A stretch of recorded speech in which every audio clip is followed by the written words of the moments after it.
புனித ஜோன் மரிய வியன்னி என்னுடைய குருத்துவ பணியிலே பெரும் உந்து சக்தியாக எனக்கு இருந்து வருகின்றார்.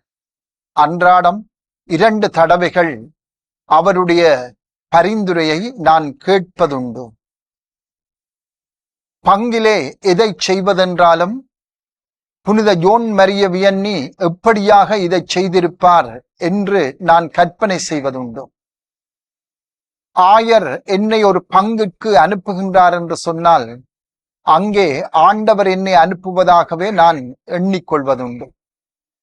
நான் அனுப்பப்படுகிற பங்கு மக்கள் படித்தவர்களோ படியாதவர்களோ, உயர்ந்தவர்களோ தாழ்ந்தவர்களோ, பணம் படைத்தவர்களோ பணம் கொண்டிராதவர்களோ யாராக இருந்தாலும் அவர்களுக்கு நான் ஒரு சிறந்த மேய்ப்பனாக இருக்க வேண்டும் என்றே ஆண்டவர் என்னை அனுப்புகின்றார் என்பது என்னுடைய நம்பிக்கையாக இருக்கின்றது.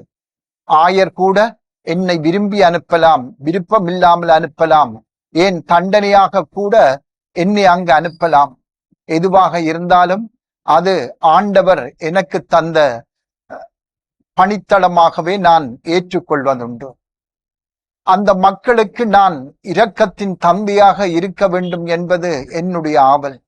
அவர்கள் எவ்வளவுதான் குறை குற்றங்கள் செய்தாலும், எனக்கு எதிராக கூட குறை குற்றங்கள் செய்தாலும் அவர்களை மன்னிக்கின்ற மனப்பக்குவம் எனக்கு வேண்டும் என்று நான் புனிதரின் ஊடாக மன்றாடுவதுண்டு.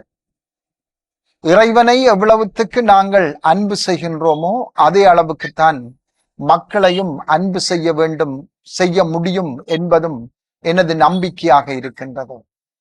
எப்பொழுது நான் இறை அன்பிலே இருந்து விலகி செல்லுகின்றேனோ அல்லது அந்த இறை அன்பிலே தளர்வடைகின்றேனோ அந்த வேளையிலே எனது பங்கின் எங்கோ ஒரு மூலையிலே ஏதாவது ஒரு பிரச்சனை எழுந்து வருவதை நான் காண்பதுண்டு.